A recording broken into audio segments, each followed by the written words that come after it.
Witam bardzo serdecznie na naszym kolejnym spotkaniu w ramach gości Mariusza.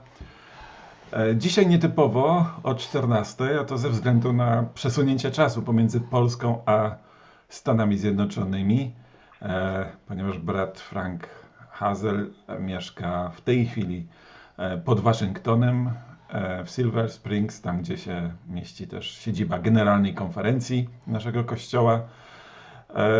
Cieszymy się bardzo, że jest z nami. Dodam tylko, że temat zarówno wczorajszego wykładu, jak i dzisiejszego kazania zostały uzgodnione już w listopadzie, bo miały mieć miejsce w grudniu.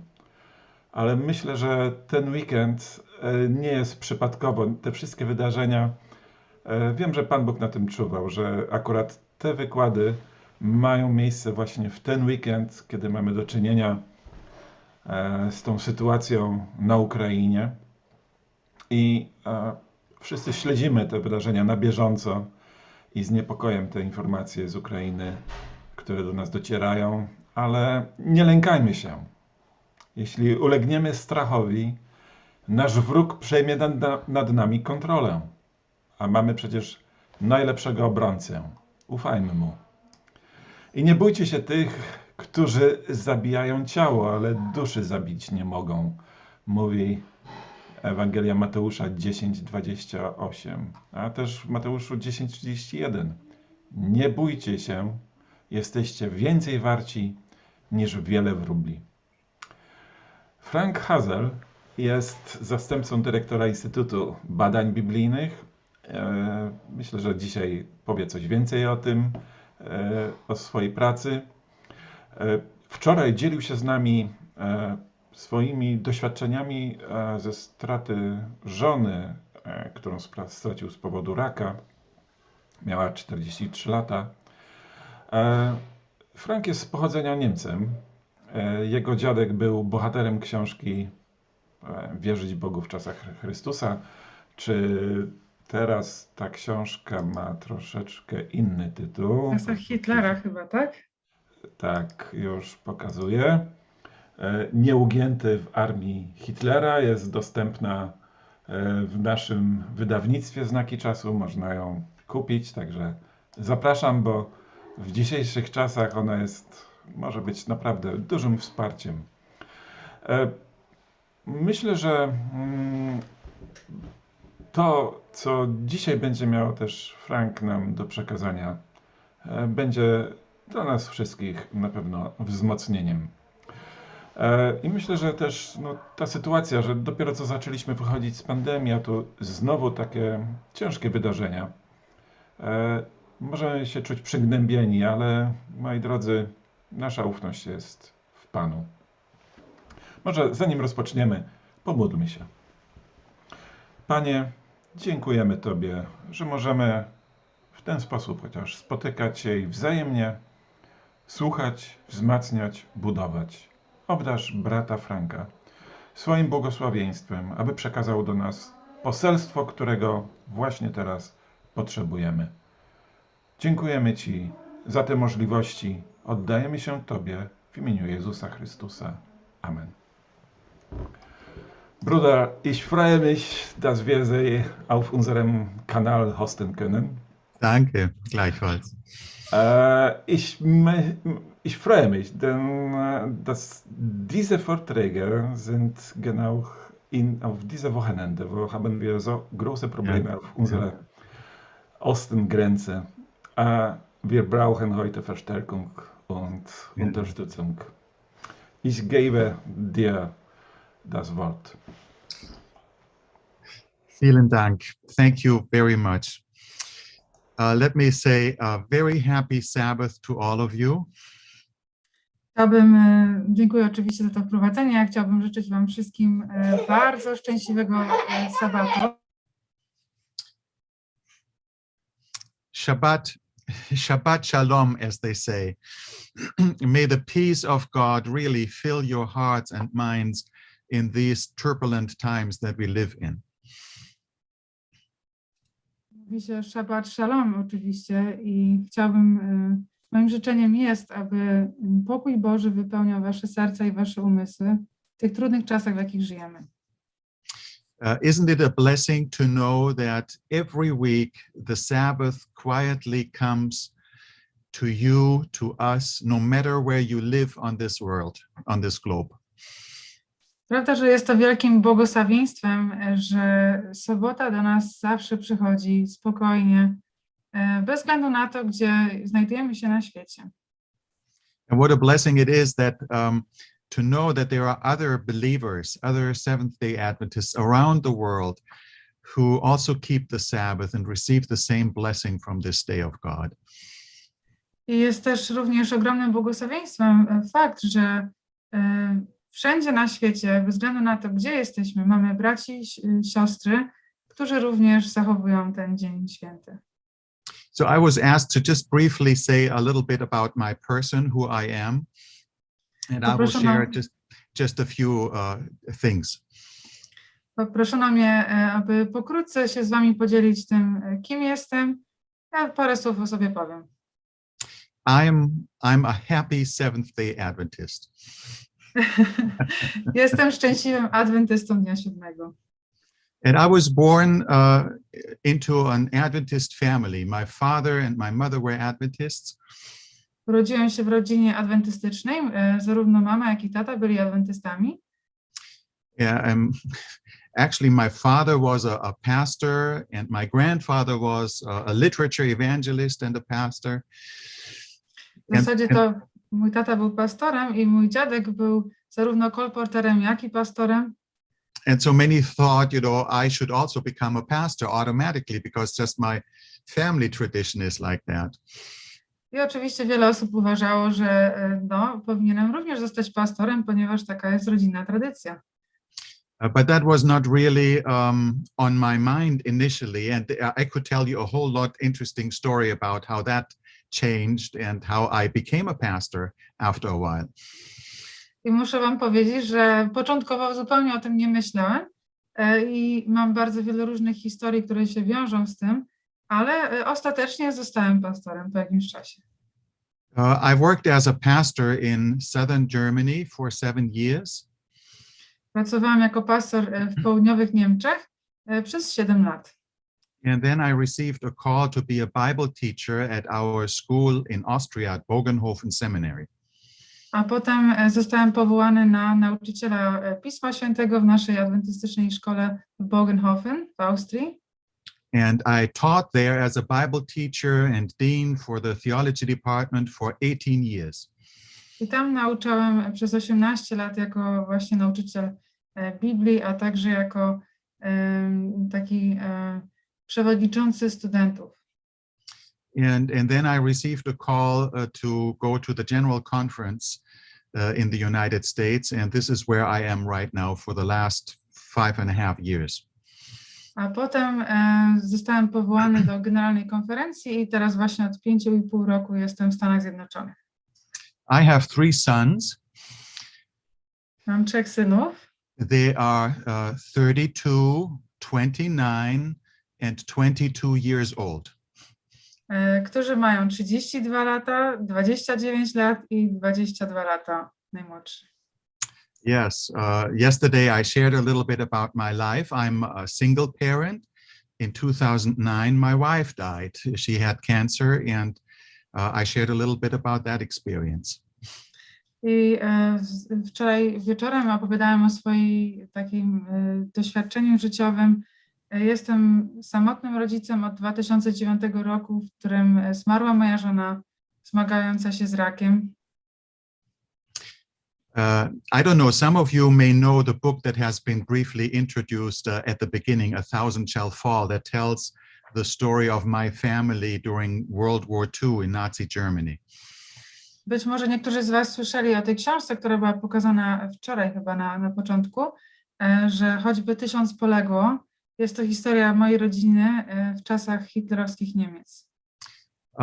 If you have not read the book, you might want to have a look at that book. It's a really interesting and encouraging story how God led and helped in difficult circumstances.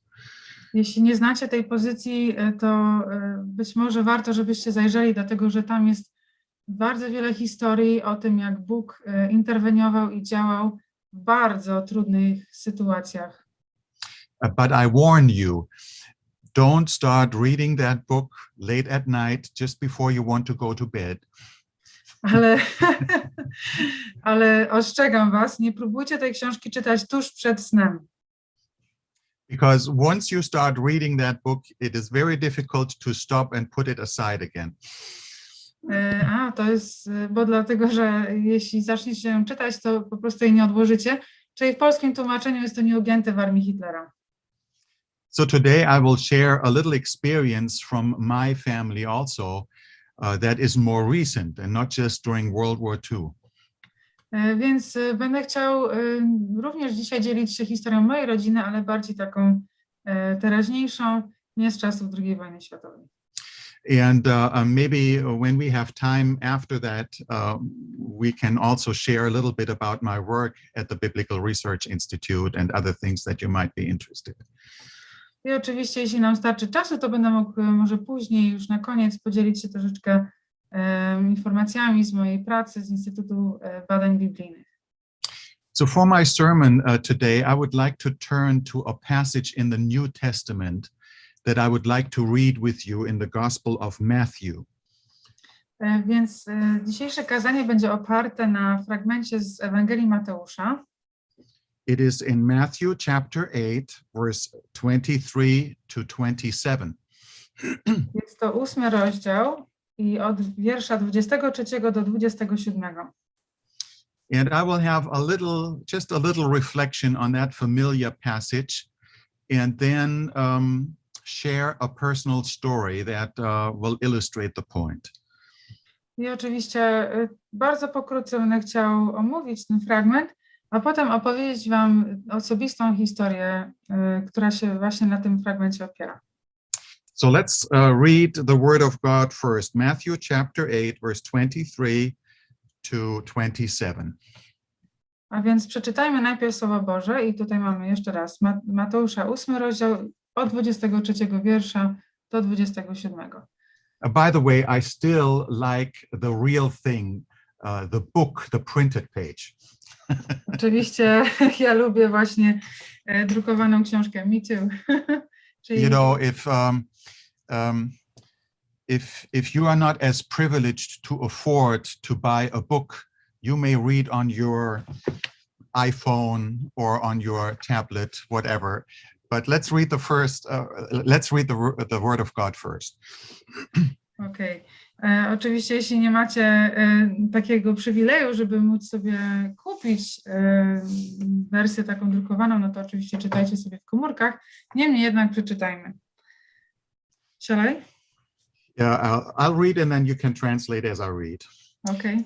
When he got into the boat, his disciples followed him. A gdy wsiadł do łodzi, poszli za nim uczniowie jego. And behold, there arose a great storm on the sea, so that the boat was being covered with waves. I oto nawałnica wielka powstała na morzu tak, że fale łódź przykrywały. But Jesus himself was asleep. On zaś spał. And they came to him and woke him, saying, "Save us, Lord, we are perishing." I podszedłszy do niego, zbudzili go słowami: Panie, ratuj, giniemy. And he said to them, "Why are you afraid, you men of little faith?" A on rzekł do nich: Czemu jesteście bojaźliwi, małowierni? And he got up and rebuked the winds and the sea, and it became perfectly calm. Potem wstał i zgromił wiatry i morze, i nastała wielka cisza. And the men were amazed and said, "What kind of man is this, that even the winds and the sea obey him?" Ludzie zaś dziwili się, mówiąc: Kim jest ten, że nawet wiatry i morze są mu posłuszne? Now, this is an interesting story, a very familiar story to most of us. Jest to bardzo ciekawy fragment, oczywiście dobrze nam znany, większości z nas. but it teaches us some very important things about Jesus and what it means to be a disciple. Ale uczy nas bardzo ważne lekcje na temat tego, kim jest Jezus i też co oznacza bycie uczniem. It is interesting, in the Gospel of Matthew, this is the first miracle, the first nature miracle that Jesus performs. I co ciekawe, w Ewangelii Mateusza jest to pierwszy taki cud związany z działaniem w przyrodzie, jaki Jezus wykonuje. And it begins in verse 23 with the words that Jesus got into the boat and his disciples followed him. Zaczynam się od stwierdzenia, że Jezus wsiadł do łodzi, a jego uczniowie poszli za nim. Now that is a theologically interesting little detail. To jest oczywiście bardzo interesujący teologicznie szczegół. The disciples followed Jesus' initiative. Dlatego, że uczniowie podążyli za inicjatywą Jezusa. See, if you want to be a disciple of Jesus, you have to follow him. A więc jeśli chcemy być uczniami Jezusa, to musimy za nim podążać. You have to go where he goes. Musimy iść tam, gdzie on idzie. You have to follow where he leads. Musimy iść za jego prowadzeniem. That is the test of true discipleship. I to jest właśnie test prawdziwego uczniostwa. But even as you follow Jesus, you will realize that our lives and this life is not always smooth. I nawet podążając za Jezusem, przekonamy się, że nasze życie nie będzie się gładko toczyło. Life has its unexpected surprises. Życie nas po prostu czasami zaskakuje. And some of these surprises can be rough and rather stormy. Niektóre z tych sytuacji mogą naprawdę być bardzo trudne i burzliwe. And here a great storm arose on the sea, on the lake. A tu widzimy, że wielka burza powstała na morzu. This was not just a little wind. This was a fierce storm. To nie był taki sobie wietrzyk, tylko to była naprawdę potężna nawałnica. The Greek word that Matthew uses here is the Greek word seismos. Greckie słowo, które zostało użyte przez Mateusza tutaj, to jest greckie słowo seismos. And seismos is a word that normally is used for an earthquake. I właśnie to słowo normalnie używa się dla określenia trzęsienia ziemi. The storm was so intense that it shook the boat and the disciples like an earthquake would shook the boat. Ta nawałnica była tak bardzo, tak mocna, że trzęsło tą łódką tak jakby trzęsienie ziemi było. I don't know whether you have ever experienced an earthquake in your life. Nie wiem, czy kiedykolwiek ktokolwiek z was doświadczył trzęsienia ziemi. In January, just last month, I was in Turkey, in Antalya, Turkey, with the theology teachers from Russia and the Ukraine. We had a meeting there. W styczniu byłem w Antalii, w Turcji i tam spotkałem się z nauczycielami z Rosji i z Ukrainy. And in the middle of the night, I woke up in the hotel in which I was staying. I w połowie nocy obudziłem się w hotelu, w którym przebywałem. And all of a sudden I realized that the walls, the building was shaking. I nagle zdałem sobie sprawę z tego, że cały ten budynek się trząsł, że po prostu przesuwały się ściany. And I thought to myself, what am I supposed to do now? You know, the floor on which I stand was moving. I pomyślałem sobie, co ja mam teraz zrobić, bo wszystko się ruszało, podłoga, na której stałem, to wszystko się tak chodziło pode mną. There was an earthquake just north of Cyprus, the island of Cyprus, and you could feel it even 60 kilometers to the north in Turkey, where I was. I co ciekawe, właśnie miało miejsce wtedy trzęsienie ziemi na północy Cypru i 60 kilometrów dalej, tam gdzie ja byłem, no mogliśmy to odczuć. See, sometimes in life we are confronted with situations where the stability that we are used to have no longer can be trusted. Powiem wam, że czasami w życiu stykamy się z sytuacjami, kiedy stabilność, jaką mieliśmy, już nie może być czymś, na czym możemy się opierać. And sometimes even when you follow Jesus, you wonder, where is God in all of this that I'm experiencing now? I czasami idąc za Jezusem możemy zastanawiać się, gdzie jest Bóg w tym wszystkim, czego doświadczam właśnie teraz. See, all the big heroes of faith in the Bible experienced difficult times like that in their own lives. Widzicie, wszyscy wielcy bohaterowie w Biblii doświadczali właśnie takich sytuacji w swoim życiu. No matter whether it was Abraham or Moses or David or Daniel or Paul in the New Testament, they all experienced difficulties. Bez względu na to, czy mówimy tutaj o Abrahamie, czy o Mojżeszu, czy o Danielu, czy o Dawidzie, czy w Nowym Testamencie o apostole Pawle, wszyscy z nich doświadczali trudności i bardzo ciężkich sytuacji. So don't be surprised if difficulties really confront you. This is to be expected. Więc nie dziwcie się, jeżeli rzeczywiście na waszej drodze staną potężne wyzwania, to jest oczekiwane.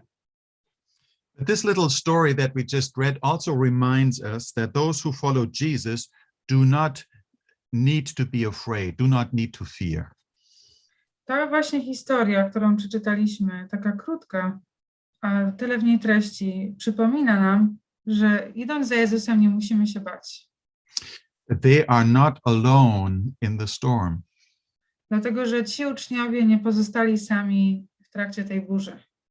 Even when Jesus appears to be absent because he is sleeping, they are not alone. Nawet gdy Jezus wydaje się być nieobecny, ponieważ on śpi, to oni nie są sami. See, when the Bible says that Jesus was asleep, it gives the impression that he was not worried about all the turmoil and the storm around him. Kiedy nam Biblia tutaj sprawozdaje, że Jezus spał, to mamy takie odczucie, że on wcale nie przejmował się tym wszystkim, co się działo wokół niego, tą całą sytuacją. He is at peace, he is in control. On ma pokój, on panuje nad tym. But to us who face the same storm that Jesus sees, these storms and trials often appear as if God is asleep. Ale dla nas, którzy jesteśmy obok Pana Jezusa w tej sytuacji, to te wszystkie te nawałnice, te doświadczenia wydają się dla nas czymś strasznym. It might appear as if God has forgotten, but he has not. I może nam się wtedy zdawać, że Bóg zapomniał, ale nie zapomniał. And so the disciples are so worried about it that they rush to Jesus and they say, Lord, save us. I więc uczniowie tak bardzo się tą sytuacją przejmują, że biegną do Jezusa i mówią: Panie, ratuj nas. They are afraid. They are really afraid. Oni są naprawdę mocno przerażeni. See, the normal human reaction to a life-threatening circumstance is fear. Wiecie, oczywiście, że normalną reakcją człowieka na sytuację zagrażającą życiu jest lęk. That is normal. That is human. To jest normalne i to jest bardzo ludzkie. But fear is not the response of faith. Ale lęk nie jest odpowiedzią wiary. Fear is produced when you focus on the fearful circumstances. Lęk tworzy się wtedy, kiedy skupiamy się na tej sytuacji, która go tworzy. Fear is generated when you look at yourself. Lęk się tworzy wtedy, kiedy patrzymy na samych siebie. When you are overwhelmed by the seriousness of the situation. I kiedy powaga całej tej sytuacji nas po prostu ogarnia. Fear is generated by the problems we face. Lęk generowany jest przez trudności, z jakimi się musimy zmagać. Fear is created by the storms around us. I lęk w końcu jest tworzony przez te burze, które są wokół nas. But faith is not overwhelmed by the problems. Ale wiara wcale nie jest pokonana przez trudności. Faith does not look at the difficulties. Faith does not look at the storms around us. Faith looks at the one who is the master of the storm. Wiara nie patrzy na nawałnice i te burze, które są wokół nas, ani na te trudności, ale wiara skupia się i patrzy na tego, który jest Panem tej burzy. And by looking to the one who is the master of the storm, their perspective changes. I patrząc właśnie na tego, który jest Panem tej burzy, zmienia się perspektywa. And this is exactly what Jesus wants to do for you and me today as well. I to jest dokładnie to, co Pan Jezus chce zrobić dla ciebie i dla mnie dzisiaj również. It is interesting that immediately responding to their request to save them, Jesus points out their wrong perspective that they have.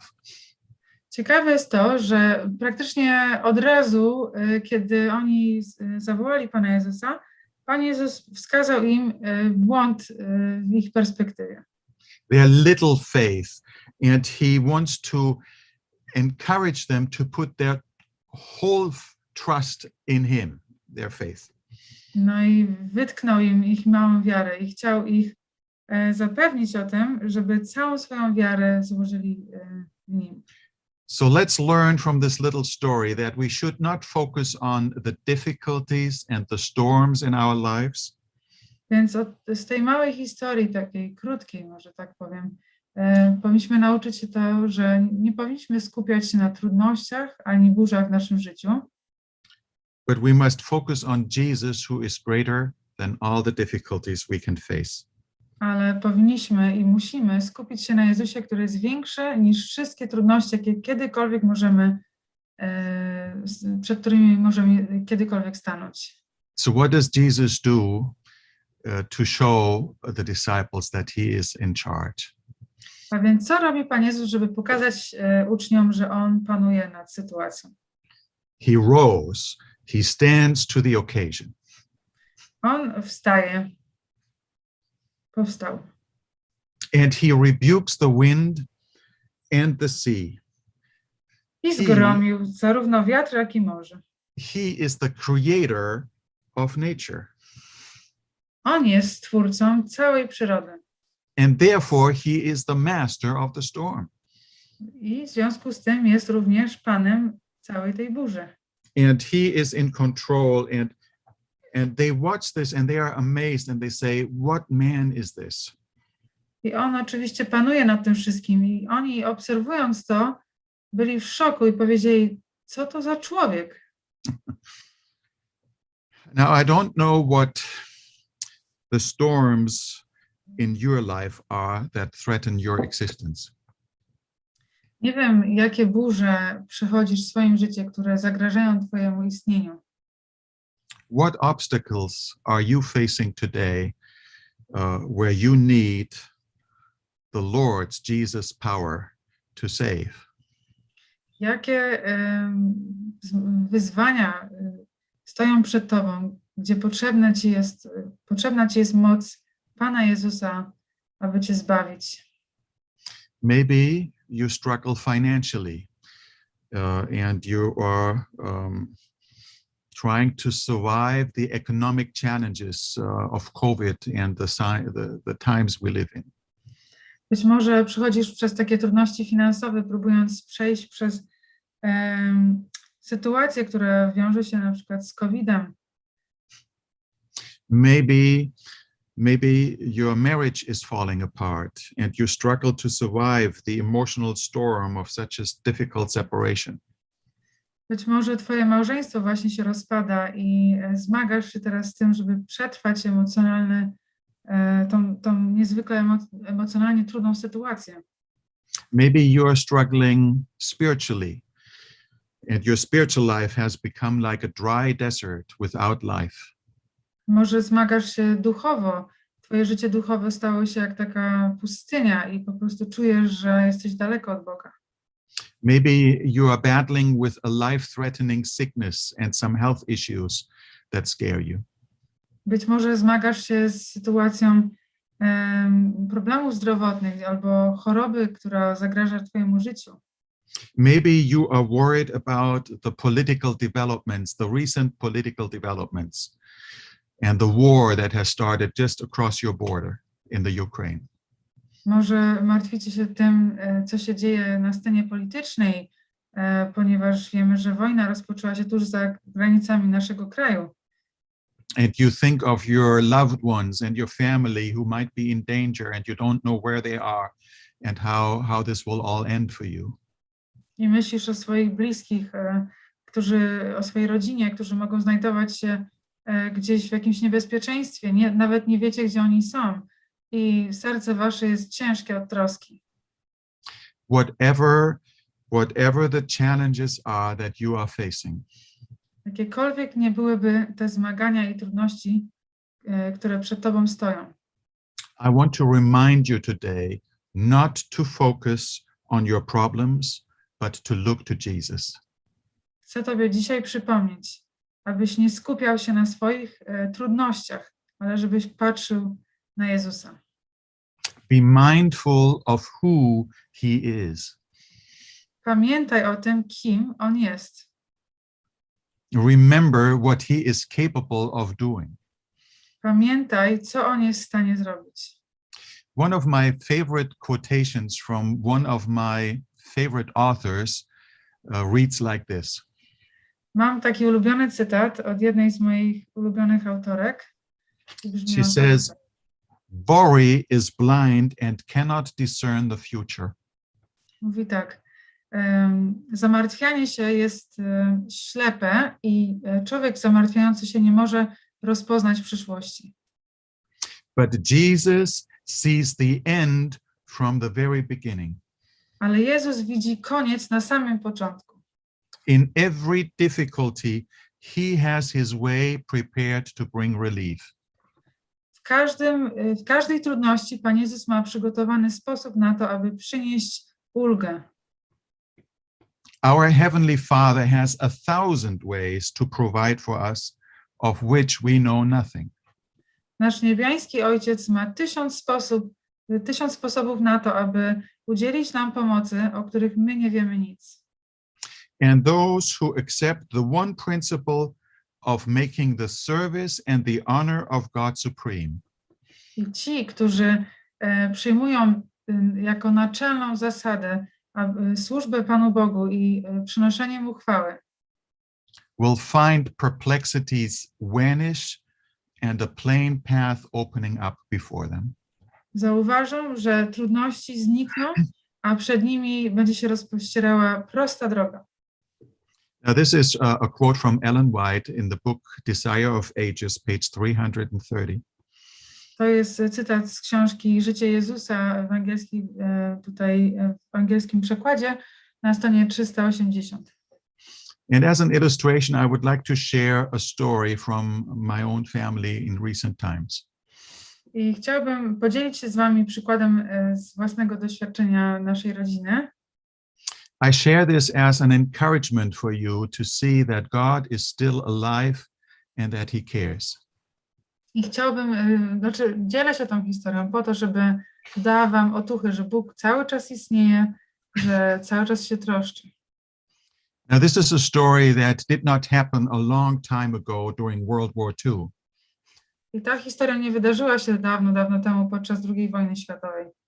This happened in 2020, now, in our time. Ta historia wydarzyła się zupełnie niedawno, bo to było w 2020 i 2021 roku, czyli w naszych czasach.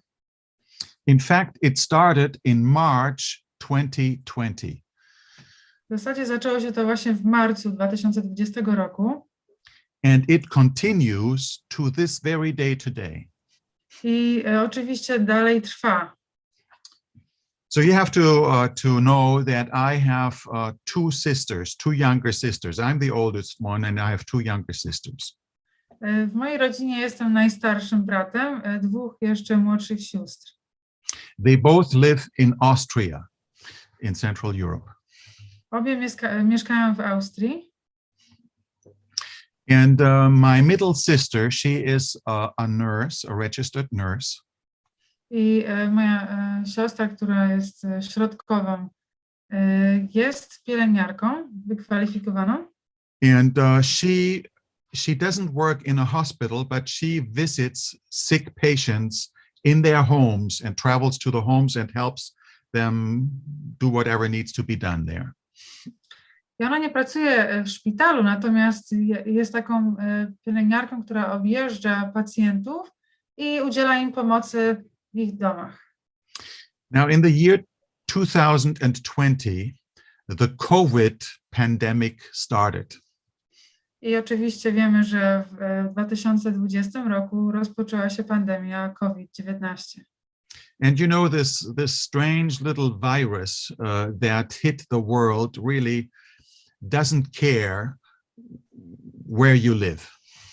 No i oczywiście wiemy, że ten dziwny mały wirus działa bez względu na to, gdzie żyjemy.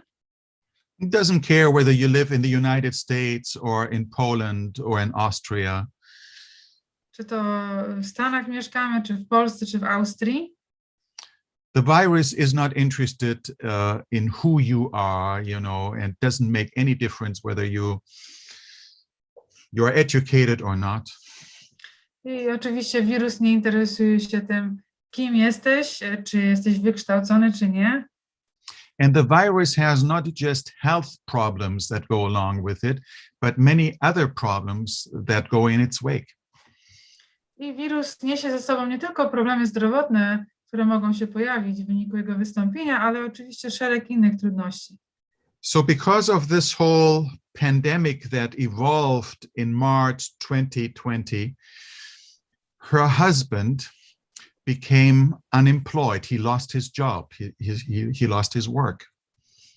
W związku z tą pandemią, która właśnie zaczęła się, to mój szwagier, czyli mąż mojej siostry, stracił swoją pracę.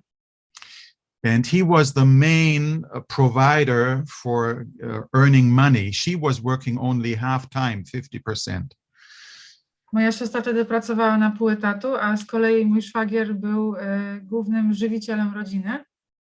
And so he started to reapply and send one application for new work after the other, one after the other, dozens of applications. No więc zaczął rozsyłać swoje CV i ubiegał się o pracę w wielu miejscach, no w tysiącach to szło. And every single one was denied. I każdy z tych wniosków o pracę został odrzucony. Now, I don't know whether you can imagine what that does to you and to the psyche of your self-esteem. Myślę, że jesteście w stanie sobie wyobrazić, jaki to ma wpływ na psychikę, taka sytuacja i też co powoduje, jeśli chodzi o twoje poczucie wartości. You know, you feel responsible for your family. You feel responsible to provide the means to live, and now you don't have any money anymore. Czujesz się odpowiedzialny za swoją rodzinę, żeby utrzymać ją i teraz nie masz za co żyć. And they were struggling how to survive, how to pay the mortgage for their house, how to pay the food that they needed to eat. I zmagali się z tym, jak w ogóle przetrwać, jak zapłacić ratę kredytu, jak kupić jakieś jedzenie. And they saved money wherever they could, and it still was not enough. Oszczędzali na czym się tego dało i oczywiście niestety wciąż to było za mało. And so over this whole situation, her husband, his name is Milan, he got very depressed. He was very sad and didn't have any hope anymore. I z powodu tej całej sytuacji jej mąż ma na imię Milan, po prostu popadł w depresję. Wiecie co, był bardzo smutny, nie miał takiej ikry w sobie do życia. So my sister sensed that this is really very heavy on him right now on that particular day. I akurat danego dnia moja siostra wyczuła, że naprawdę jest mu bardzo ciężko. And so she said to him, you know, let's talk about this, but let's walk as we talk. No i powiedziałam mu, słuchaj, chodź porozmawiajmy, ale wiesz co, wyjdźmy na spacer i rozmawiajmy podczas spaceru. You know, there is wisdom in this. If there is a difficult subject to discuss, it is good if you walk while you talk. I wiecie co, jest w tym wielka mądrość. Jeśli musicie przegadać jakiś trudny temat, to po prostu idźcie na spacer, idźcie i rozmawiajcie. Because as you move and as your body moves, you start to think a little different. Dlatego, że będąc w ruchu, nasze umysły inaczej pracują. And so they went for a long walk. Więc poszli sobie na bardzo długi spacer. And as they were walking, all of a sudden, her cell phone rings. I gdy sobie tak szli, w pewnym momencie zadzwonił jej telefon. And it was her best friend, and she sent her a text message on the phone. I to była najbliższa przyjaciółka mojej siostry, która wysłała jej SMS-a. And she said, you know, I was just at your house, but nobody was there. I napisała, słuchaj, właśnie wpadłam do ciebie, do domu, ale nikogo tam nie zastałam. Of course, they were walking on a long walk, you know. A ich tam nie było. So she said, I left you a little something behind the flower pot in front of your door, front door. I napisała tak, zostawiłam ci takie małe co nieco tuż za doniczką przy twoich drzwiach wyjściowych do domu. So when you come back, be sure to look behind the flowers. There's a little something waiting for you. I napisała tak, że jak wrócisz, to pamiętaj o tym koniecznie, żeby tam zajrzeć za doniczkę, bo tam coś na ciebie czeka. That's all. Have a nice day. Goodbye. To wszystko. Dobrego dnia. Do zobaczenia. So they continued their walk, and when they finally came back home, my sister remembered the text message that she had received. No i dokończyli spacer i kiedy w końcu dotarli do domu, siostrze się przypomniało o tym SMS-ie, który dostała. And she looked behind the flower pot, and sure enough, there was a tiny little package there. Spojrzała za doniczkę i tam faktycznie coś było, taka mała paczuszka. And when she opened the package, she saw there is a little handwritten card with a note on it. Otworzyła tą paczkę i tam była ręcznie napisana kartka. And it had some encouraging words and some promises from the Bible. I na niej były wypisane różne bardzo takie wspierające słowa i fragmenty z Biblii. You know, just a little footnote here. You know how much a little handwritten note can make a difference in the life of another person? Wiecie, jak tutaj troszeczkę zejdę z tematu, jak wiele może dla kogoś znaczyć taka kartka odręcznie napisana od kogoś. When you actually sit down and write with your own hand a little personal message that you send to another person. Kiedy w zasadzie siadamy i od serca piszemy coś bardzo osobistego drugiej osobie.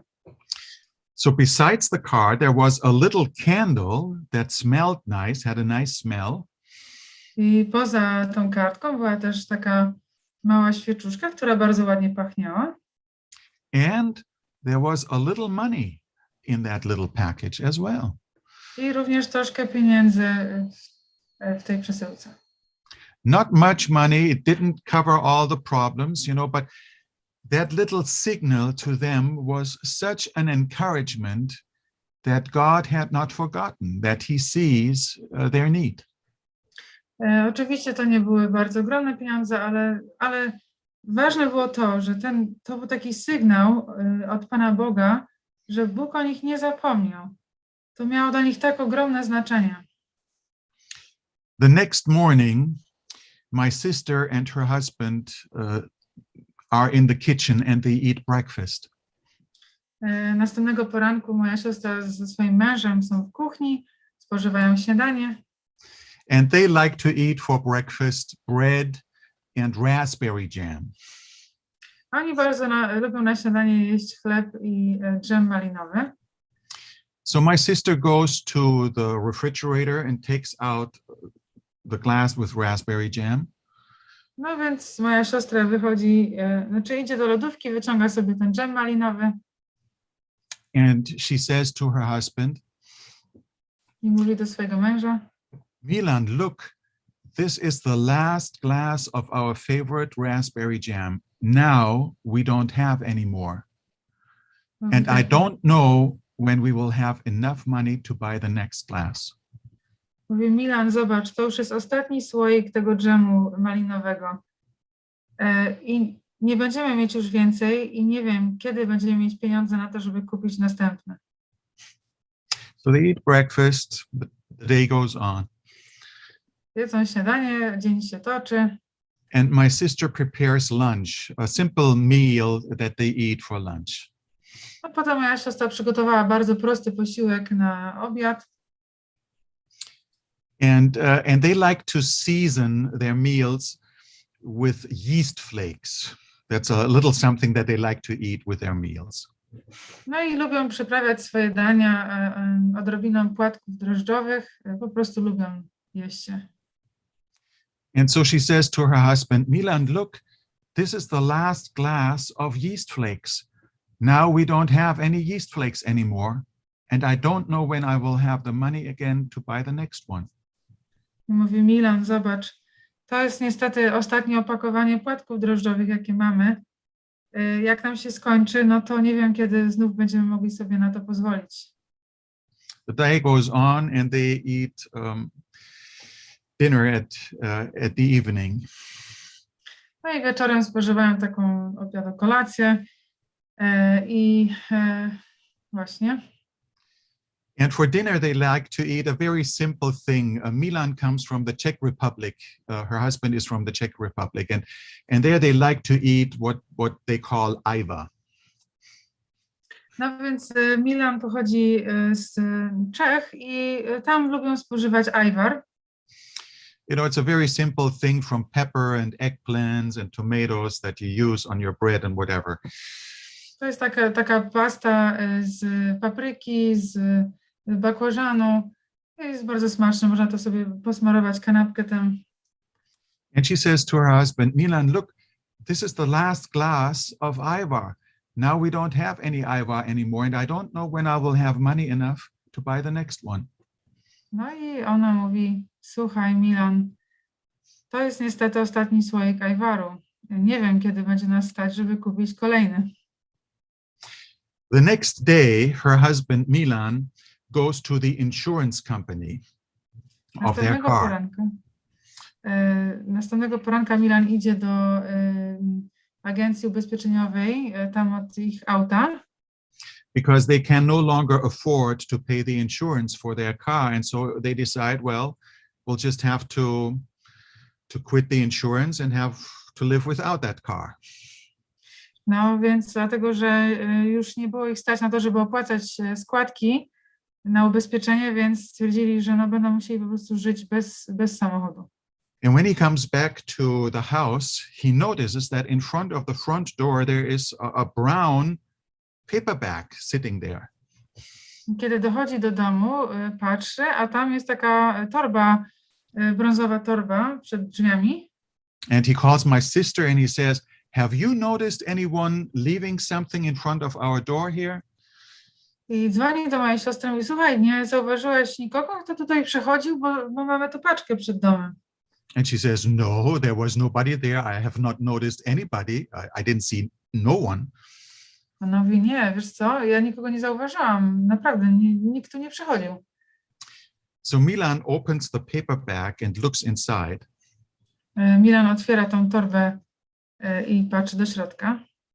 And in the paperback he sees I wiecie, co tam widzi? one glass of raspberry jam, Jeden słoik dżemu malinowego, a glass of yeast flakes, słoiczek, w którym były płatki drożdżowe and a glass of their favorite ajvar. i słoiczek ajwaru, ich ulubionego ajwaru. And a bottle of grape juice. I jeszcze do tego obok butelka z sokiem winogronowym. And he just looks at my sister and he says, have you told anyone about this? I on po prostu patrzy na moją siostrę i mówi, słuchaj, czy ty komukolwiek mówiłaś o tym? And she says, I have not said a single word. I have not told anyone. A ona powiedziała, co ty, ja nawet nie pisałam słowa, nie wspomniałam nikomu o tym. And she says to her husband, Milan, she says, have you told anyone? A ona mówi do Milana, a może Może ty komuś mówiłeś o tym? Milan says, I'm too embarrassed to even say how little we have. No, I didn't say anything. Wiesz co powiedział? Ja to zbyt bardzo się wstydzę tego, jak mało mamy teraz. Ja nic nikomu nie powiedziałem. And they were just in awe I about oni what byli happened. po prostu w totalnym szoku odnośnie tego, co się wydarzyło. You know, the very things that they ran out the previous day, they found in that paperback the next morning. Wiecie, dokładnie te rzeczy, które im się skończyły poprzedniego dnia, znaleźli w swojej torebce przed domem kolejnego. Now, if you want to support a family in need, this is not the usual combination of things that you send them. No wiecie, jeśli chcecie pomóc jakiejś rodzinie w potrzebie, to z reguły nie są to produkty, które byście im dostarczyli. You know, raspberry jam, yeast flakes, and ayva. I mean, this is not the combination of things that you usually would bring to a family who has nothing to eat. Wiecie, nie są to żadne artykuły pierwszej potrzeby, typu dżem malinowy, czy ajwar, czy płatki drożdżowe. So they think God must have sent that to them because they had no idea who would have given that to them. Więc oni są przekonani, że to Pan Bóg musiał przysłać im to w jakiś sposób, dlatego że do tej pory nie wiedzą, kto za tym stał. And my sister is so excited about this that she calls her best friend who left that little surprise in front of her door and tells her the story. Moja siostra była tak podekscytowana całą tą sytuacją, że zadzwoniła do swojej najlepszej przyjaciółki, która zostawiła im wtedy tą odręcznie napisaną kartkę i opowiedziała jej tą historię. And she is excited to hear that and says, now this is an amazing story, she said. I ona się tak ucieszyła, kiedy to usłyszała. Mówi, słuchaj, to jest po prostu niezwykła historia. And she said, you know, I have this little ministry in our church where I tell children's stories that are then recorded and can be used in the church service. Mówi, słuchaj, ja działam w takiej służbie w naszym kościele, gdzie nagrywam różne filmiki dla dzieci i można je wykorzystać potem podczas nabożeństwa dla dzieci. And she said, we need to tell that story. She said, can I tell that story as a children's stories for our children in the church? Słuchaj, mówi, czy ja mogę tą historię opowiedzieć dla naszych dzieci w kościele? Mówi, bo to jest niesamowita historia, muszę opowiedzieć. And my sister says, okay, but don't mention our names, so keep it anonymous, all right? A siostra moja mówi, dobra, ale tylko nie mów, kim jesteśmy, bo chcielibyśmy pozostać anonimowi. So she records the children's story, and the story with my sister continues. No więc ona nagrała tą historię i dalej jest jeszcze dalszy ciąg. My sister tells me a couple days later, she goes to the mailbox at her house. Siostra mi opowiada, jak parę dni później przychodzi do swojej skrzynki na listy. And in the mailbox there is an envelope. And on the envelope there is no name and no sender. It's just an envelope. I w tej skrzynce na listy znajduje się po prostu list. Nie ma ani nadawcy, ani odbiorcy, po prostu list, nie zaadresowany. She opens the envelope, and in the envelope there is some money. Otwiera tą kopertę, a w tej kopercie są pieniądze. So she thinks, oh, this must have been my best friend who sent me the first little money and the candle and that card. No i sobie pomyślała, to pewnie moja najlepsza przyjaciółka znowu tutaj mi coś podrzuciła, żeby mnie wesprzeć. So she calls her best friend and she says, Simone, you really did not need to do this. You know, this is not necessary, please. I mówi, Simone, słuchaj, wiesz co, naprawdę nie musiałaś, to nie jest potrzebne. And her best friend says, what are you talking about? I haven't sent you anything. I haven't sent you any money. Ona mówi, o czym ty do mnie mówisz? Ja ci nic nie wysyłam, żadnych dodatkowych pieniędzy nie dawałam. So who sent the money? Więc ona myśli, kto mi przysłał te pieniądze? My sister has no idea. Do tej pory moja siostra nie wie. But she said, from that day on, God would send them help. Sometimes food, sometimes vegetables to eat, sometimes money. I mówi, że od tamtej pory, od tego momentu Pan Bóg przysyłał im pomoc regularnie. Czy to pieniądze, czasami to były produkty żywnościowe, czasami jakieś warzywa. Sometimes she said she would not know how to survive the next day and what to buy in the grocery store for the next day. Czasami nie wiedziała, jak przetrwa kolejny dzień, w sensie jak wykarmi rodzinę, co kupi w sklepie, za co. But at the end of the day, God would always provide enough for them to live and to continue. I pod koniec danego dnia Pan Bóg zawsze dostarczał im wystarczająco, żeby mogli przetrwać i dalej kontynuować. And this started in March 2020. I to się zaczęło w marcu 2020 roku. And it continues to this day today. I trwa do dzisiejszego dnia. Now, a couple weeks later, just to give you a little additional detail of that amazing story. I parę tygodni później chciałabym jeszcze dodać parę szczegółów tej niesamowitej historii. The pastor of the Bogenhofen SDA Church calls her best friend and says, "Do you have a nice children's story that I can use for my sermon?" Pastor ze zboru w Bogenhofen zadzwonił do jej koleżanki i mówi, pyta ją, czy ona ma jakąś taką historię dla dzieci, którą mógłby podzielić się. And she shows him several different stories, and he hears that story and he says, "That is the story I need for my sermon today. I will take that particular story." No i ona mu pokazuje kilka nagrań i on posłuchał tą historię mojej siostry i mówi, to jest ta historia, którą będzie idealnie pasowała do dzisiejszego kazania, także ja wybieram to. So my sister knew that on the following Sabbath, before the sermon would start, that particular story would be told in church without mentioning her name. I moja siostra wiedziała, była świadoma tego, że bez jakby mówienia o tym, kogo dotyczy ta historia będzie na następną sobotę opowiadana na nabożeństwie. And she calls another good friend of hers in Germany and talks to them on the telephone. I dzwoni do innej bliskiej przyjaciółki z Niemiec i rozmawia przez telefon z nią. And she says, "Are you watching the sermons from Bogenhofen on TV, on the internet?" And she says, "Yes, we watch them fairly regularly, almost every Sabbath."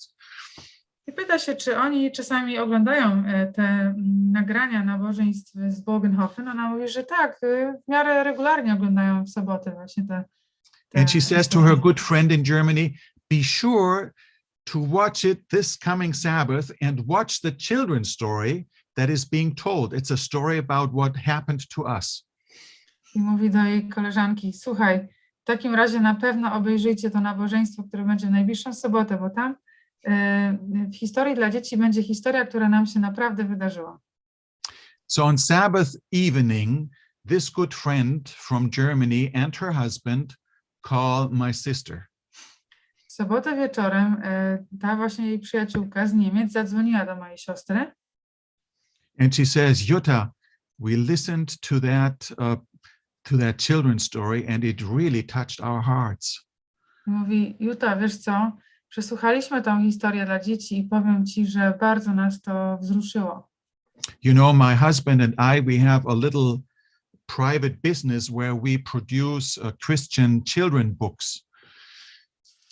Wiesz, my z mężem mamy taki mały rodzinny biznesik, w którym wydajemy książki dla dzieci. And this last year has been very successful and we have earned more money than we expected. I ten miniony rok był takim dla nas wielkim sukcesem. Zarobiliśmy więcej niż spodziewaliśmy się. And we have wondered the whole time and prayed where we could give that money in support of someone who really needs it. I przez cały ten czas zastanawialiśmy się i modliliśmy się, w jaki sposób możemy, komu możemy pomóc, bo ktoś na pewno potrzebuje tych pieniędzy. And when we heard that story, my husband and I, we looked at each other and we prayed and we thought, this is the answer to our question. I kiedy usłyszeliśmy tą historię, spojrzeliśmy z mężem na siebie i pomyśleliśmy sobie oboje, że to jest odpowiedź na naszą modlitwę. And we want to send you some money I chcemy in wysłać wam support. troszeczkę pieniędzy, żeby was wesprzeć.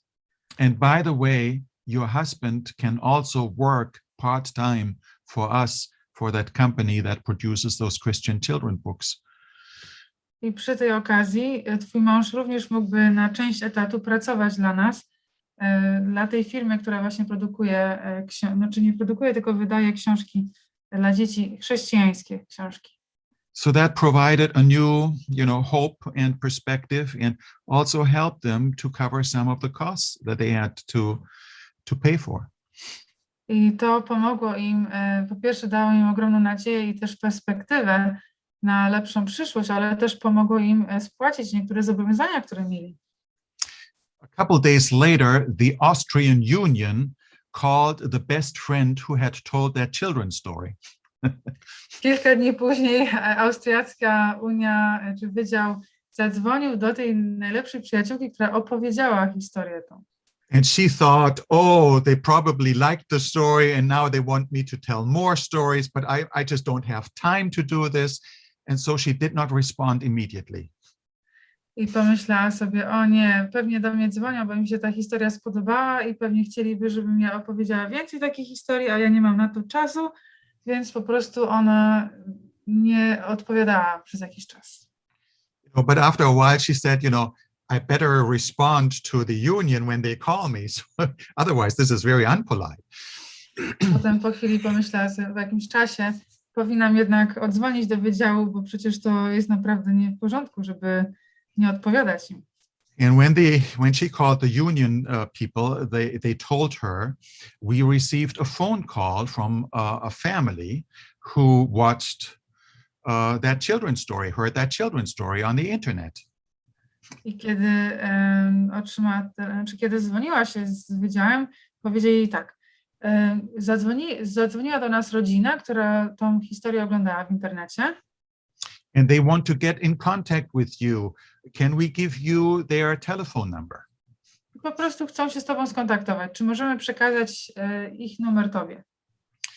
Now, this is very interesting. The story was told in Austria.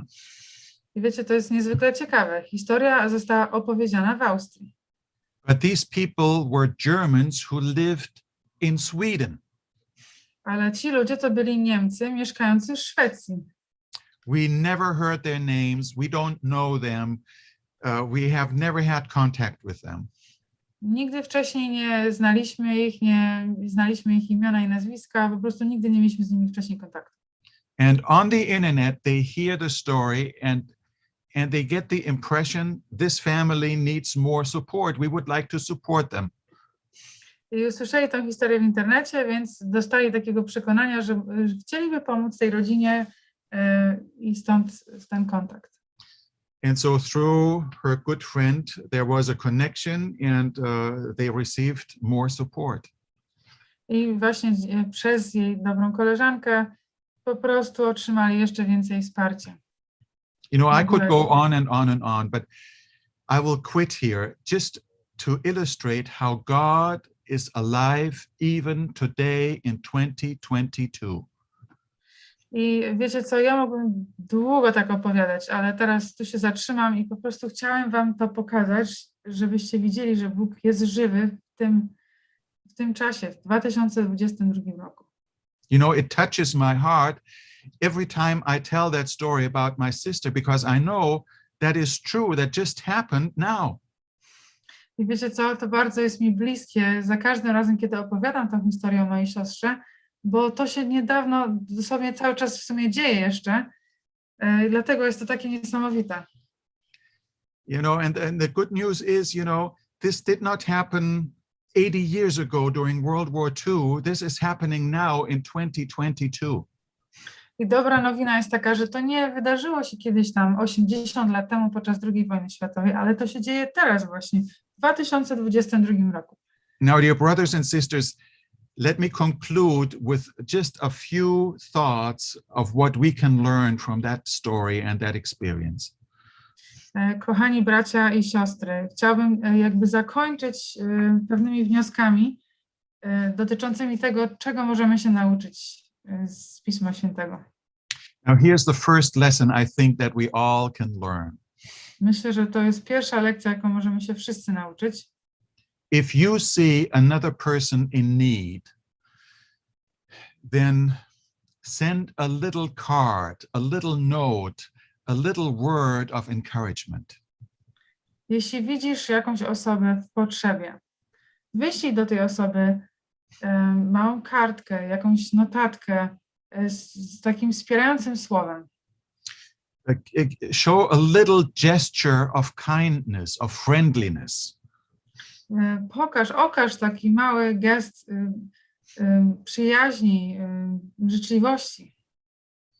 You know, this can make such a big difference in the lives of another person when we encourage them, when we are agents of hope to them. Wiecie co, tak drobna rzecz może niesamowicie pomóc wesprzeć osobę, która jest w trudnej sytuacji. Here's a second lesson that we can learn. A teraz druga lekcja, której możemy się nauczyć. God is still alive today.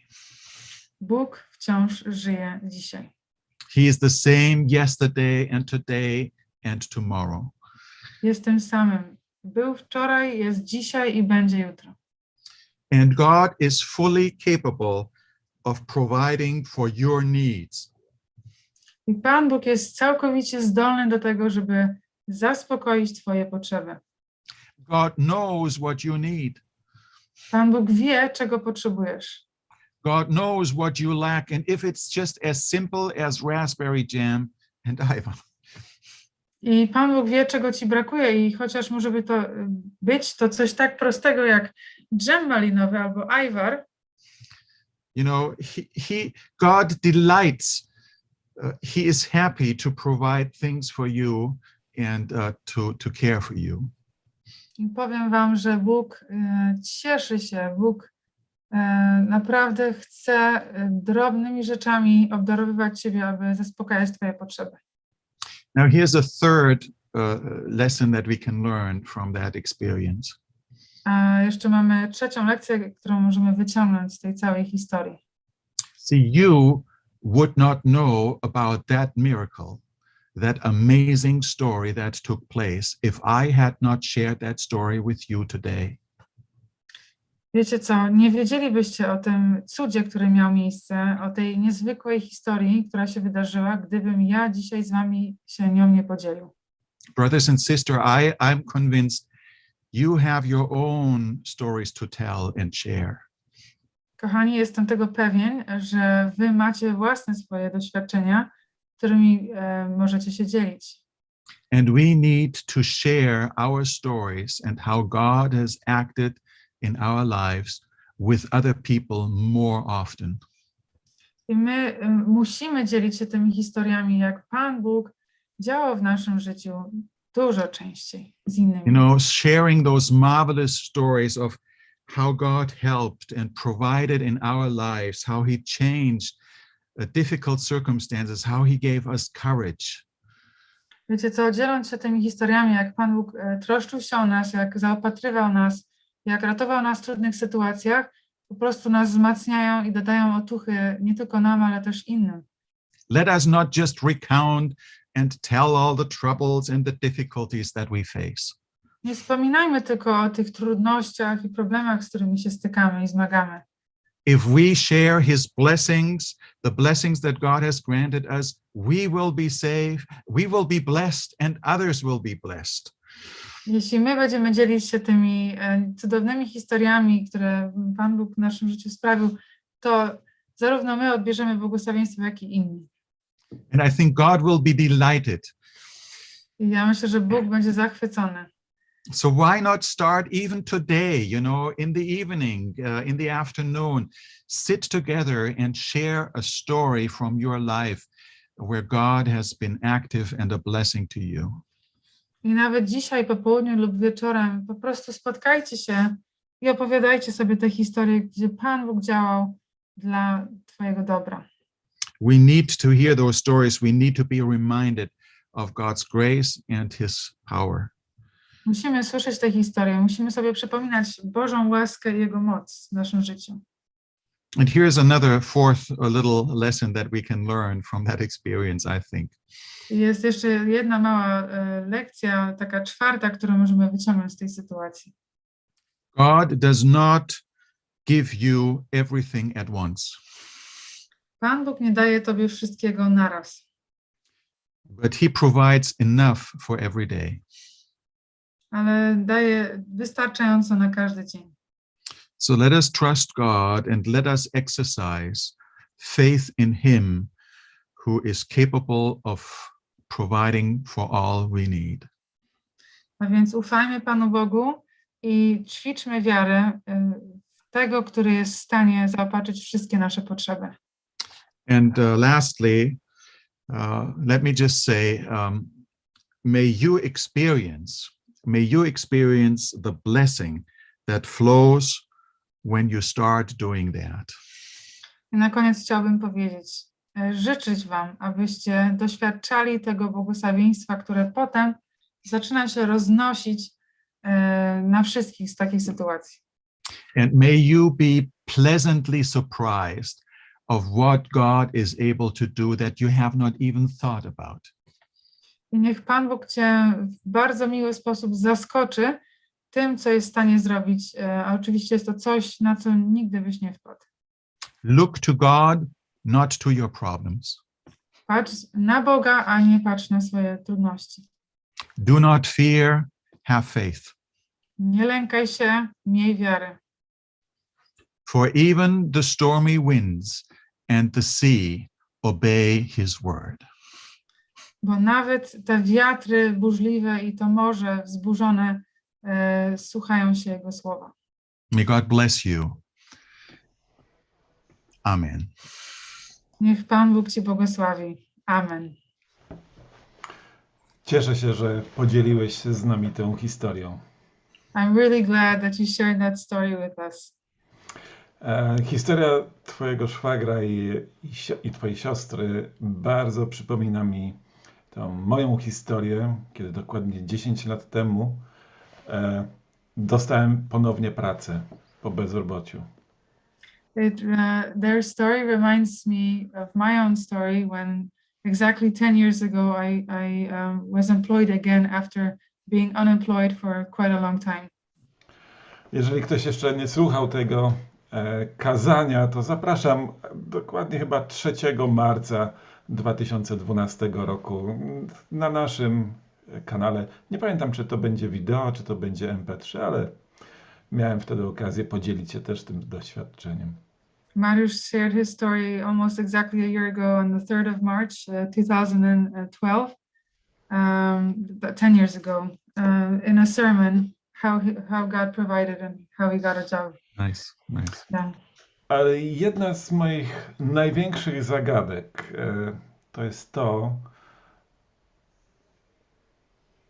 dlaczego takie historie nie zdarzają się każdemu wierzącemu w trudnej sytuacji.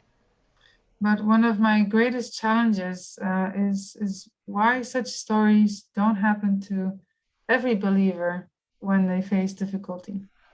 Co byś powiedział takim osobom, które słuchają takiego przesłania, takich doświadczeń i zastanawiają się, co ze mną jest nie tak, że mnie coś takiego nie spotyka, chociaż odrobinę takiego pozytywnego doświadczenia.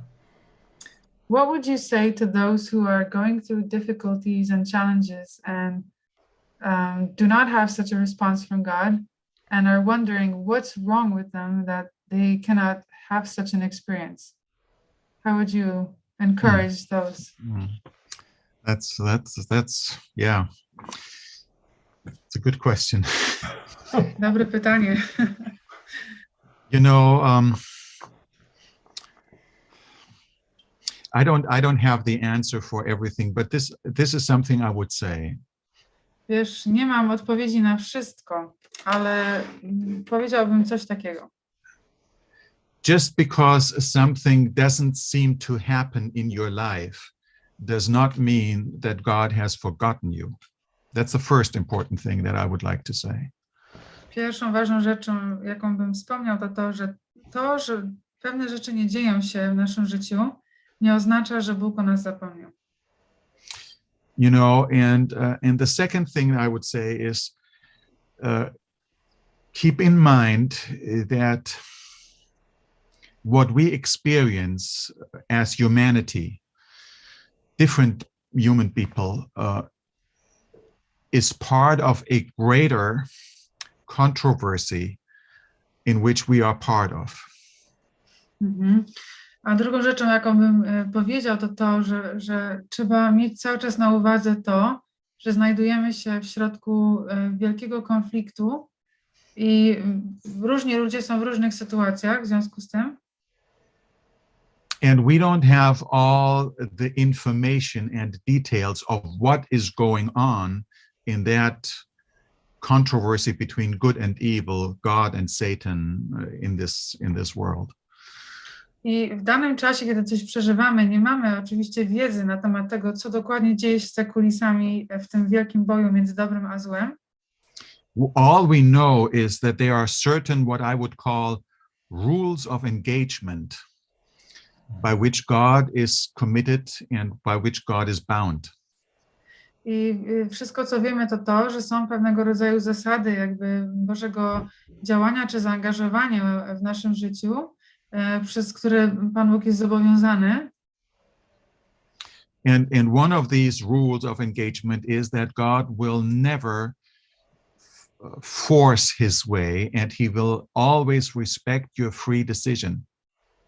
I jedną z takich naczelnych zasad Bożego działania to jest to, że Bóg zawsze będzie respektował naszą osobiste decyzje i naszą wolność wyboru. And when something evil and bad happens, it is not necessarily God's fault. Kiedy coś złego albo niedobrego dla nas się wydarzy, to oczywiście to nie musi być wina Pana Boga. But this is part of this greater controversy in which we are. The history or the story of Job in the Old Testament would be a good example of that. Ale po prostu ogólnie ilustruje to fakt, że jesteśmy w środku wielkiego boju między dobrem a złem i na przykład historia Hioba bardzo dobrze ilustruje tę sytuację. You know, and from a personal perspective, let me just share this. I z takiej osobistej perspektywy chciałabym powiedzieć. You know, when I was a pastor, I had church members who were sick with cancer, bone cancer. Jako pastor stykałem się oczywiście z członkami naszego zboru, którzy mieli na przykład raka kości. And we prayed. I came with the elders. We prayed over that person and asked for God's healing. And that person miraculously was healed. I była taka sytuacja, że przyszliśmy ze starszymi ze zboru i namaściliśmy tą osobę i modliliśmy się z nią. I powiem wam, że w sposób niezwykły, cudowny sposób ta osoba została uzdrowiona z tego raka. The next time when he went to the hospital and had the x-rays, they could not see the cancer anymore. It was gone. Kiedy ponownie udał się do szpitala i wykonane zostało RTG, nie było tego raka widać. Now, when my wife had cancer, we also prayed. Kiedy moja żona chorowała na nowotwór, też modliliśmy się. I knew that God could heal. Ja wiedziałem, że Bóg może ją uzdrowić. I knew that he is powerful enough to save and heal whatever it is. Ja wiedziałem, że Bóg ma taką moc, żeby uzdrowić cokolwiek, by się nie działo. But for some reason that I don't have an explanation for, Ale he did not answer that prayer the same way as he has done other prayers. Ale oczywiście z jakiegoś powodu, o którym ja nie wiem, Bóg nie odpowiedział na tą modlitwę tak samo, jak odpowiedział na tę wcześniejszą. And it doesn't mean that your faith was less than others. No, exactly, I to exactly. nie znaczy, że wiara jego była mniejsza niż wiara innych osób. And there is something even more, Mariusz. You know, sometimes I think it takes even more faith. Yeah. Not to believe that you can be healed, but it takes even more faith to stay faithful to God when he doesn't answer your prayers the way you want him to. I wiecie co, myślę, że trzeba nawet większej wiary niż w sytuacji, kiedy Pan Bóg nas uzdrawia, żeby po prostu w tej trudnej sytuacji, kiedy rzeczy nie dzieją się tak, jakbyśmy chcieli, żeby wytrwać. So why did this happen? Why does God sometimes? I don't know. Dlaczego tak się dzieje? Dlaczego czasami Pan Bóg tak odpowiada, a innymi razami inaczej? Nie wiem. But this I know. Ale to wiem. God is good and he loves us. And All this the is time. not a sign that I have done something wrong. To jedno wiem. Bóg jest dobry i nas kocha. I to nie jest objaw tego, że ja coś źle robię albo zrobiłem. You know, and other people want to see us Christians not just succeed when everything goes well and you are healed and so forth. I inni ludzie nie chcą tylko widzieć nas jako chrześcijan odnoszącymi sukces wtedy, kiedy wszystko idzie dobrze, jesteśmy uzdrowieni, jest super. They want to see how you deal with those difficult circumstances of life when life is not so well, you know, when it's tough. Oni chcą zobaczyć nas, kiedy my radzimy sobie w tych trudnych sytuacjach życiowych, kiedy jest naprawdę ciężko i nie idzie dobrze. This is when your faith and your Christianity really starts to shine and be an example, I believe. I to właśnie So that's what I would say. To właśnie w tych sytuacjach nasze chrześcijaństwo i nasza wiara może naprawdę zabłysnąć. No i coś takiego bym odpowiedział na to. Dziękuję bardzo. Myślę, że istotne jest to, że jeżeli nie dzieją się w naszym życiu takie cuda, o jakich opowiadałeś w stosunku do swojej siostry, to wcale nie znaczy, że nasza wiara jest słaba. Thank you very much for that answer. I think what's important to underline is that if things don't happen as well as happened in the life of your sister, then we should know that it's not because our faith is wrong or we did something bad. Yes. Obiecałem jeszcze wczoraj że odpowiesz nam na jakąś historię twojego dziadka. Ale zanim do tego dojdziemy, I promised the public that we would ask you to say at least one story from the life of your grandfather. But just before we go there. Ale zanim do tego dojdziemy, to jeszcze powiedz nam, czym się zajmuje Bible Research Institute i na czym polega twoja praca tam? But before we go there, if you could just tell us, what do you do at your current position? What does the Bible Research Institute do? Yeah, that is a question that many people like to know. Wiele osób chce wiedzieć. You know, there are many things. It's a very interesting, very diverse responsibilities that we have at the Biblical Research Institute. Oczywiście mamy bardzo ciekawe zadania, ale też bardzo takie rozłożone, w sensie dużo różnych rzeczy robimy. You know, we are actually only 5 people in that little tiny department there. W tym małym wydziale jest nas tylko 5 osób. Tam szefem jest Artur Stelle. Artur Stelle is kind of the link between the General Conference president and the BRI. So he is one of the Vice presidents. Vice presidents, exactly, that's the word I was looking for, and he serves as a link between the president and the BRI, basically. Mm-hmm. Vice president of the General Conference? Yeah. Okay, just making sure. Więc Artur Sztele, który zresztą był kiedyś u nas na kampie, jest wiceprzewodniczącym Generalnej Konferencji, a on jest jakby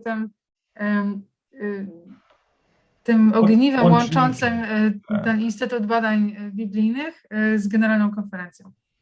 But the director of the BRI is not Arthur Stele, but is Elias Brasil de Souza.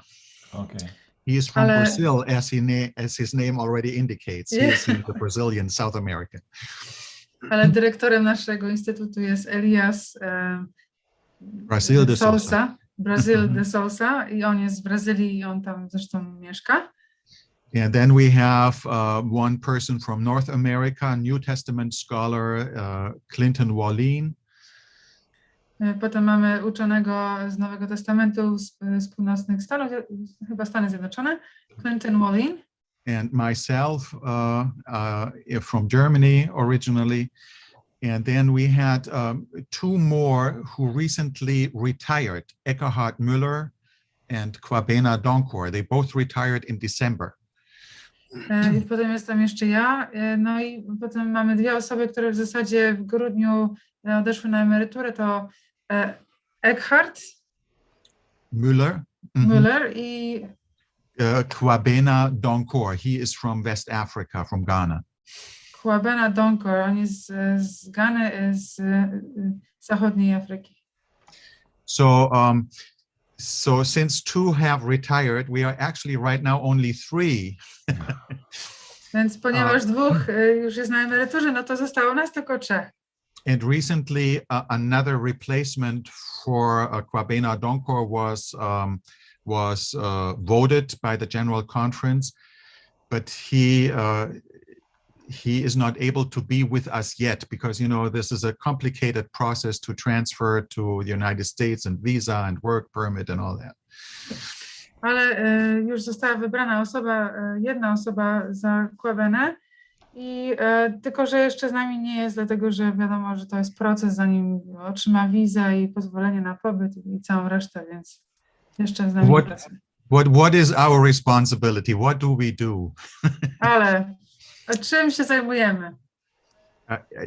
I'll just highlight a few things to give you a little perspective.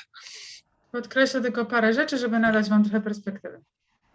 Our responsibility is to explore and to research and to study biblical subjects and biblical truth. Naszym zadaniem, naszą odpowiedzialnością jest zbadanie, jest gruntowne przejrzenie jakiegoś tematu biblijnego, jakiejś prawdy biblijnej. And to give guidance to the GC leadership on these questions. Aby dać takie wytyczne przywództwie w Generalnej Konferencji odnośnie tych właśnie kwestii. And to the world church at large. I oczywiście w szerszej perspektywie światowemu Kościołowi. And we also have as part of our assignment is that we should foster the theological unity of the church. I najlepszą częścią naszego zadania jest to, że powinniśmy dbać o to, aby wspierać rozwój jedności teologicznej w naszym Kościele. Which you can imagine is quite a challenge with more than 25 million members in different continents and cultures and perspectives. So how do we do that? Więc jak sobie wyobrażacie, jest to ogromne wyzwanie, ponieważ mamy ponad 25 milionów członków na całym świecie, w różnych kulturach, w różnych krajach, więc jak udaje nam się to osiągnąć? So we try to do that by fostering dialogue and contact with Adventist theologians in the different divisions with the BRI. Robimy to w ten sposób, że staramy się wspierać kontakt, taki tak zwany networking różnych badaczy biblijnych z różnych stron świata przez właśnie nasz instytut, żeby mogli rozmawiać o tych różnych kwestiach. Yes, and we do this by holding and conducting Bible conferences in different divisions with teachers and pastors. I osiągamy to przez to, że w różnych wydziałach organizujemy konferencje biblijne z nauczycielami, z pastorami. So we do not impose ourselves on anyone, but when we get an invitation, we are happy to come and serve the church in that capacity. A więc oczywiście nie narzucamy się nikomu, ale kiedy otrzymujemy takie zaproszenie, po prostu cieszymy się z tego, że możemy przyjechać i służyć Kościołowi w danym zakresie. We also try to foster that and support that through our publications. Również staramy się wspierać właśnie te działania poprzez wydawnictwo, to co wydajemy. For instance, we have recently started a project to write new textbooks for our colleges so that our students can benefit from that and be taught by that. Właśnie niedawno rozpoczęliśmy projekt pisania nowych książek dla naszych studentów wyższych szkół na świecie, żeby mogli właśnie na podstawie tych podręczników studiować Pismo Święte. There are 3 textbooks that have just recently been completed. Są 3 takie podręczniki, które właśnie niedawno udało nam się stworzyć. One is on the life and teachings of Jesus. Jeden z nich dotyczy życia i nauczania Jezusa Chrystusa. A second one is a new commentary on the book of Daniel that can be used as a textbook for that subject on Daniel. Drugi to jest z kolei nowy podręcznik odnośnie Daniela i może być używany jako taki komentarz w studiowaniu tej księgi. And we have just completed a major book on the sanctuary written by Dr. Richard Davidson from Andrews University. Właśnie niedawno wydaliśmy publikację doktora Richarda Davidsona z Andrews University odnośnie świątyni. So it's not that we have to write everything, but we ask people to help us and we supervise the process and help get that accomplished. Oczywiście to nie jest tak, że my wszystko sami piszemy, tylko prosimy pewne osoby o to, żeby takie książki stworzyły, a my koordynujemy cały proces wydawniczy. And other textbooks on our Adventist beliefs are in preparation right now, and on Ellen White and the spirit of prophecy and other important Adventist things. Inne książki na temat wiary, tych naszych wierzeń fundamentalnych jako adwentystów i także Ellen White są w trakcie publikacji. We have also published in the process of publishing 2 more books on marriage and questions related to marriage and newer questions that come up in society that we have never responded before. You completed or are preparing? One is ready and the second one is almost ready. It's almost ready to go to the printers now. Okej. Jedna z tych książek została już wydana, są to, ale będą 2 książki w tematyce małżeństwa.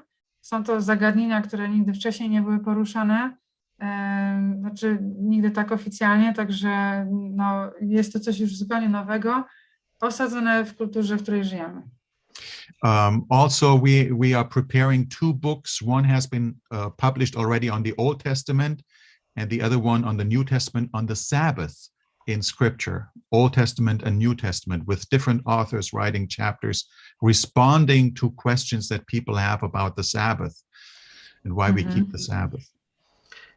Mamy też w przygotowaniu 2 książki. Jedna dotyczy sabatu z Starego Testamentu i druga Nowego Testamentu.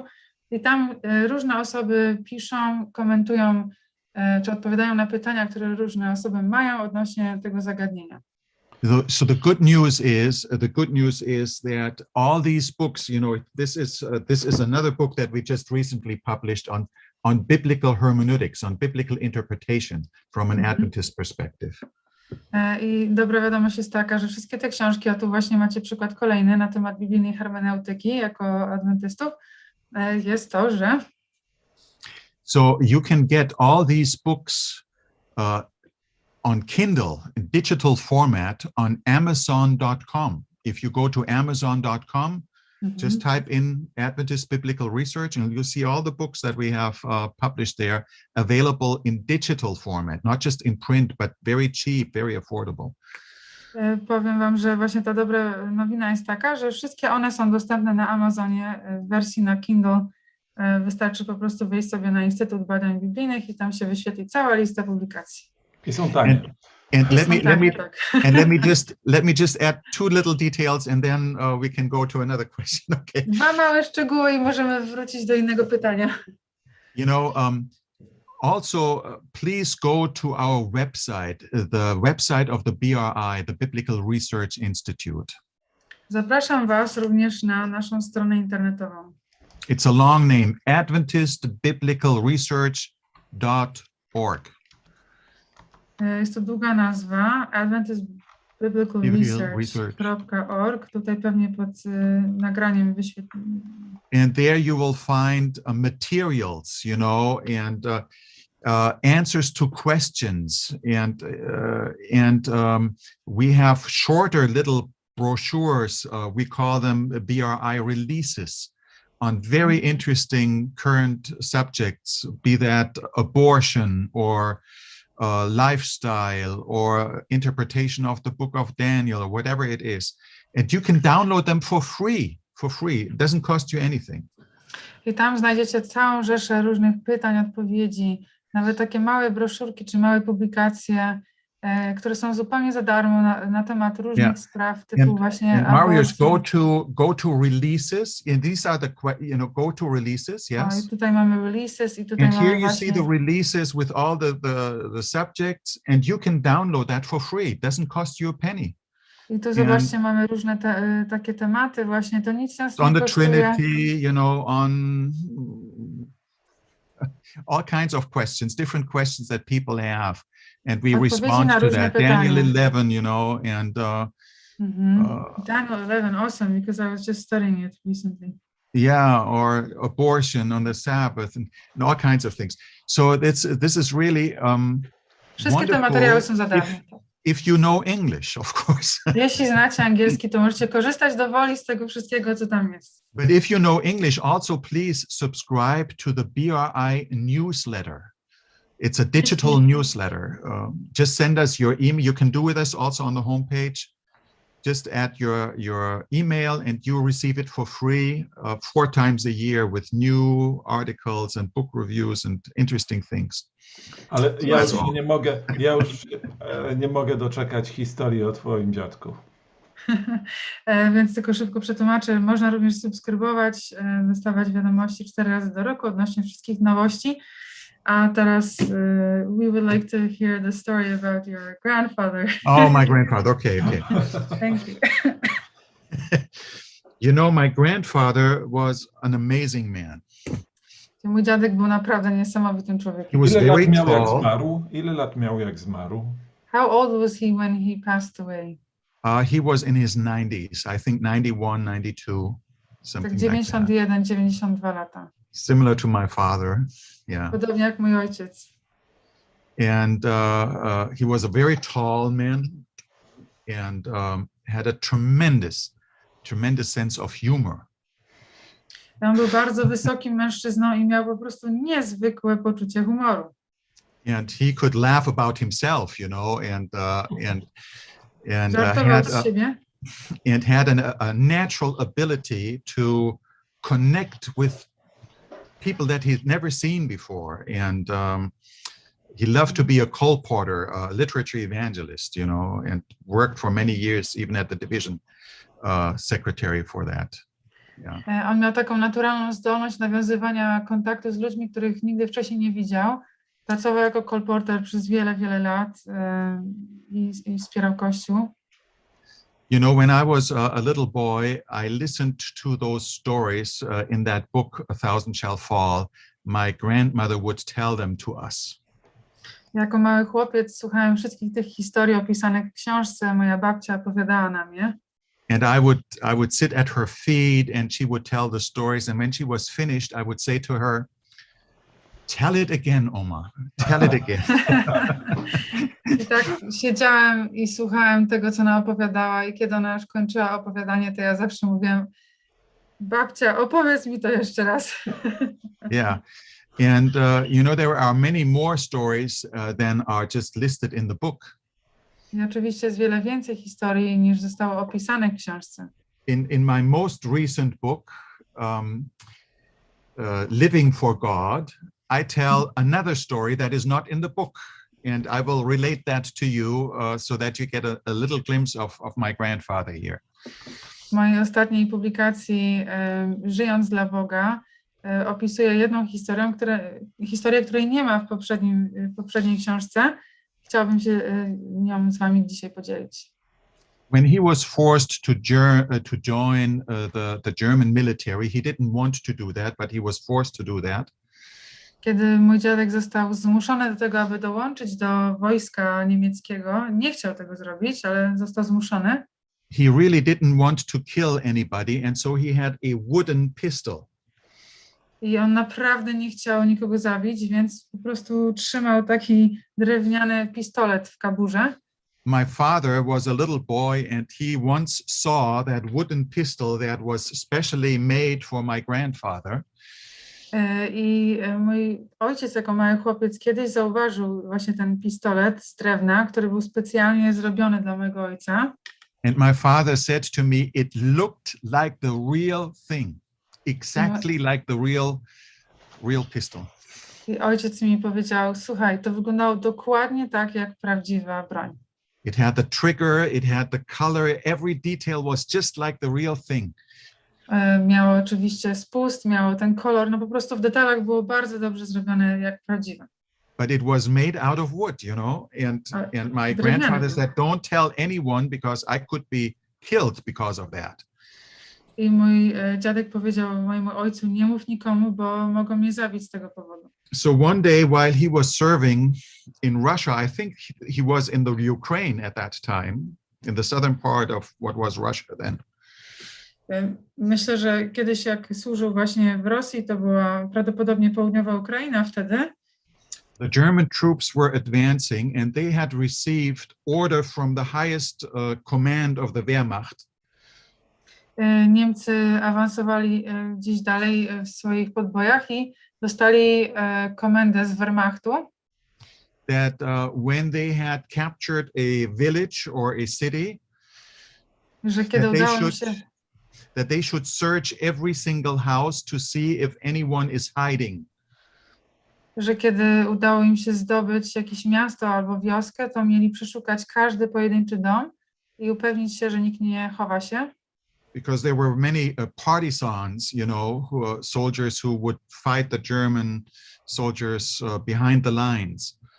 Dlatego, że było bardzo wielu partyzantów, którzy oszczeliwali Niemców gdzieś tam za linią frontu. So one day my grandfather had the order to go through a village and search every single house to see if anyone was hiding in the houses. I mój dziadek otrzymał taki rozkaz, że ma przejść się przez wioskę i przeszukać dokładnie każdy dom. And the order was whoever is found should be shot, should be killed on the spot without mercy. I rozkaz był taki, że ktokolwiek zostanie odnaleziony, ma zostać zabity bez względu na to, kto to jest, bez łaski po prostu. Yeah, that was the order from the highest command. I to przyszło z najwyższego dowództwa. So he went through one house after the other. Przeszukiwał jeden dom po drugim. And then he came into one particular house. Dostał się do pewnego domu. And you know how it is sometimes you have this strange feeling, you have that eerie feeling that something is not right here. I wiecie, że nieraz macie takie poczucie, że coś tutaj jest nie tak i on miał to właśnie przeczucie wtedy. And he had that special strange feeling about this particular house. I właśnie tak odczuwał, kiedy dotarł do tego domu. And he went through every single room in the house. Przeszedł przez każdy pokój. And he didn't see anyone, didn't find nothing. I nikogo nie znalazł, nic nie zobaczył. And then he came into the last room. I dotarł do ostatniego pokoju. And in the room there was just a little cupboard there and a bed. I w tym pokoju była taka mała, jakaś taka szafka i małe łóżko. And nobody was in, he couldn't see anyone in the room. I nikogo nie było widać w tym pokoju. And then he knelt down. I wtedy uklęknął and looked under the bed. i spojrzał pod łóżko.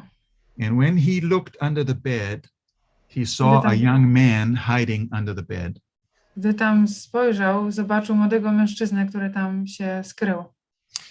And his eyes and the eyes of that young man met, you know, they looked into each other's eyes. I oczy jego i oczy tego młodzieńca się spotkały, prosto w oczy sobie patrzyli. They didn't say a word, Słowa nie powiedzieli. but my grandfather knew if he would report that young man, he would be shot on the spot. Ale mój dziadek wiedział, że jeśli tylko zdradzi, że tam jest ktoś, to rozstrzelają tego chłopaka. So my grandfather got up, Więc mój dziadek wstał, left the room, left the house, wyszedł z tego pokoju i z tego domu and didn't say anything. i słowem nic nie powiedział. Several days and weeks later, Kilka dni, kilka tygodni później my grandfather had to do duty at a railway road that he had to patrol to safeguard. mój dziadek otrzymał rozkaz, aby patrolować taki fragment torów kolejowych, Because the Russian soldiers would, you know, destroy the railroad, and then the Germans would not have ammunition, whatever resources they needed. dlatego że Rosjanie niszczyli te tory kolejowe, przez co z kolei dostawy amunicji czy tam innych przedmiotów nie docierały do Niemców. So he was alone on patrol on this railroad track. Więc sam patrolował właśnie ten obszar. When all of a sudden in the distance, he saw a group of Cossacks. Kiedy w oddali widział grupę kozaków. On their horses. Konno byli. Now the Cossacks were very fierce fighters. They were feared by the German soldiers. Niemcy się bardzo bali ich. Oni byli naprawdę bardzo zaciekłymi wojownikami. And when my grandfather saw that they were on their horses and he was just on foot, you know, he knew there was just no way that he could escape from them. I kiedy zobaczył, że oni jadą konno, a on jest po prostu pieszo, to wiedział, że nie jest w stanie uciec przed nimi. And sure enough, they came very fast towards him. I oczywiście bardzo szybko dotarli do niego. And surrounded him. Otoczyli go. And pointed their guns at him. Wskazali bronią na niego. And he thought, this is his final hour, you know, that's it. I pomyślał sobie wtedy, nastał mój koniec. And then he saw the commander of that group of Cossacks. A potem zobaczył dowódcę tej grupy kozaków. And they looked into each other's eyes. Spojrzeli w swoje oczy. And he recognized the face of that same young man that was hiding under the bed. I rozpoznał twarz tego samego właśnie młodzieńca, który wtedy krył się pod łóżkiem. And the young commander recognized him again, you know. A on z kolei rozpoznał jego. And he signaled to my grandfather. I zasygnalizował mojemu dziadkowi. You know, you spared my life. Ty ocaliłeś moje życie. Now I will spare your life. Teraz ja ocalę twoje. And he gave orders to, you know, go on, and he stayed alive. I dał rozkaz, aby oni odjechali i mój dziadek przeżył. You know, it's an amazing story and it teaches me something. Jest to niezwykła historia, która bardzo, uczy mnie takiej konkretnej rzeczy. You never know what an act of kindness can make a difference in the life of other people.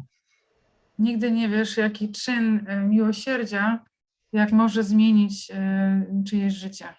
You know, I talked about kindness in my little sermon, and I think we need more kindness and friendliness in how we deal with each other. Mówiłem troszeczkę na temat życzliwości w moim kazaniu. Myślę, że potrzebujemy dużo więcej miłosierdzia i życzliwości wobec siebie ogólnie w naszym życiu. It can make this earth a little better place, you know, the way we relate to each other, life so much easier. Nigdy nie wiemy, jaki to może mieć wpływ i to przede wszystkim może sprawić, że nasza mała ziemia stanie się lepszym miejscem. Po prostu atmosfera życzliwości. Frank, Well, here, do we have time to tell just another little story about my grandfather, just to get Okay. an impression? okej. Chociaż chciałbym powiedzieć, powiedz to jeszcze raz. So when he was a young man, my grandfather was not an Adventist. Kiedy był młodzieńcem, mój dziadek nie był jeszcze adwentystą. He was not interested in religion. On w ogóle nie interesował się religią. He liked to smoke, he liked to drink, he liked to go on parties. Lubił palić, lubił pić, lubił chodzić po imprezach. He liked to go to the cinema and just enjoy life, you know. Chodził do kina, cieszył się życiem. And one day his mother attended an evangelistic meeting from an Adventist in the city of Munich in southern Germany. No i któregoś razu jego mama brała udział w spotkaniu ewangelizacyjnym w Munich na południu Niemiec. And she liked it and she was very impressed and she said, you also have to hear that. You have to listen to that. Come with me. Bardzo jej się spodobało to i powiedziałam mu, słuchaj, ty musisz tego posłuchać koniecznie, chodź ze mną na następne spotkanie. And he said, I'm not interested in that. No, I'm not going. On powiedział, co ty, ja nie jestem tym w ogóle zainteresowany, nie idę nigdzie. But you know how mothers sometimes are, you know, they are persistent and they ask again and again. Ale wiecie, jakie są mamy czasami, że są bardzo wytrwałe, że nie odpuszczają, ciągle pytają o to samo. How And old so finally, was he? How old? he was maybe in his early 20s, Okay. I would Myślę, że say. miał tak dopiero 20 lat, coś mniej Yeah. więcej. He was a soldier in World War I. Okay. On w ogóle był żołnierzem podczas I wojny światowej. You know, and you know how soldiers are, you know, they have a lifestyle that is not always the best. Wiecie, jak żołnierze w tamtych czasach mieli taki styl życia, który wcale nie był najlepszy, nie? And that is why after his conversion, you know, he didn't want to be a soldier anymore. I to właśnie dlatego po swoim nawróceniu nie chciał być już w wojsku. Yeah. So anyhow, just to keep his mother quiet, he said, all right, I Ale will come with you just once, you know, and then you never bother me again. Ale żeby jego mama była usatysfakcjonowana, powiedział, dobra mamo, raz z tobą się wybiorę, żebyś mi więcej nie truła głowy. So he went with her to that evangelistic meeting. Więc pojechał z nią tam. And because he was not interested in it, he fell asleep. Ponieważ w ogóle nie był zainteresowany tym spotkaniem, zasnął na nim. You know, and he slept through the whole sermon, you know, the whole message. He slept. Przespał całe kazanie, całe to poselstwo, nic nie usłyszał. And at the end, he woke up I na koniec się obudził and he just heard the evangelist say that I the usłyszał- Ten Commandments and the Catechism of the Roman Catholic Church are really not the same. i usłyszał, jedyne co usłyszał to, że na koniec ewangelista, tak? Powiedział, że 10 przykazań Bożych, a przykazania Kościoła katolickiego nie są takie same. And that the Catholic Church had changed the Ten Commandments. I In the że Kościół catechism. katolicki zmienił te 10 przykazań w swoim katechizmie. That's all he heard, you know. I tylko tyle wyciągnął z tego, tylko tyle And he usłyszał. said, this cannot be. This is a lie. Tak nie może być, to kłamstwo.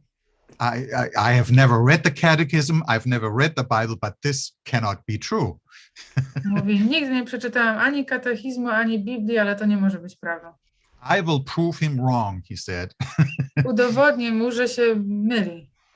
And he went home and for the first time he read in the Bible and for the first time he read in the catechism, you know. I wrócił do domu i pierwszy raz zajrzał do Biblii i pierwszy raz do katechizmu. And sure enough, what the evangelist had said was true to his own surprise. He didn't know that. Ku swojemu wielkiemu zaskoczeniu okazało się, że to, co ten ewangelista powiedział, jest prawdą. And Nie my wiedziałem. grandfather was a man, once he had understood something, when he has accepted something, he practiced whatever he had learned. I mój dziadek był takim mężczyzną, który kiedy raz coś zrozumiał i zaakceptował, po prostu wdrażał to w życie od razu. And so he became an Adventist, and the rest is story then. Więc stał się adwentystą i znacie resztę historii. Niezwykła historia. Amazing story. Yeah. Chciałbym powiedzieć tak jak ty, jak byłeś mały. Opowiedz nam jeszcze raz to wszystko. And I would like to say the same that you told to your Uma. Tell it all again to us. Yes. Niezwykłe historie. Mam nadzieję, że jeszcze kiedyś będziemy mieć okazję usłyszeć ciebie i takie historie. That's really just amazing, and I hope that we'll have another chance to listen to more stories from you. Sure, that would be wonderful. Okej. Dziękujemy bardzo i czy mogę ciebie prosić o modlitwę? Thanks very much, and may I ask you for the final prayer? Yes. Our gracious God and Father in heaven, Nasz łaskawy Ojcze, który jesteś w niebie, thank you so much for your word and for what we heard today. dziękujemy Ci za Twoje słowo i za to, co dzisiaj usłyszeliśmy. Thank you for reminding us once again that you are alive and that you are stronger than any storm. Dziękuję, że przypomniałeś nam dziś po raz kolejny, że Ty żyjesz i że jesteś potężniejszy niż jakakolwiek burza. Forgive us when we have just focused on the difficulties and the hardships in life. Przebacz nam, Panie, skupianie się tylko na trudnościach i wyzwaniach naszego życia. And help us to have our focus on you, who is the master of any storm. Pomóż nam, Panie, skupić nasz wzrok na Tobie, który jesteś Panem wszelkiej burzy. And we ask in a very special way for our members in Poland and in the Ukraine and in all the neighboring countries that are affected by this war now. I Panie, w sposób szczególny chcemy się modlić za członkami naszego Kościoła w Polsce, na Ukrainie i w innych krajach otaczających tą sytuację konfliktową. Be close to them and give them hope and comfort. Panie, bądź blisko tych ludzi, otaczaj ich swoją opieką i swoim pocieszeniem. And help us to find ways when we meet people in need to be friendly and kind to them and show gestures of kindness. Pomóż nam, Panie, znaleźć sposoby na to, aby wspierać tych w potrzebie, aby być dla nich życzliwymi, aby ulżyć im w ich cierpieniu. Thank you for your love for us, and we commit our lives into your hand. Dziękujemy Ci za Twoją miłość dla nas i chcemy powierzyć nasze życia Tobie. And we pray this in Jesus' name. A prosimy o to w imieniu Jezusa. Amen. Amen. Dziękujemy wszystkim naszym widzom, słuchaczom. Zapraszam za tydzień wykład i kazanie brata Johna Skrzypaszka. Do zobaczenia.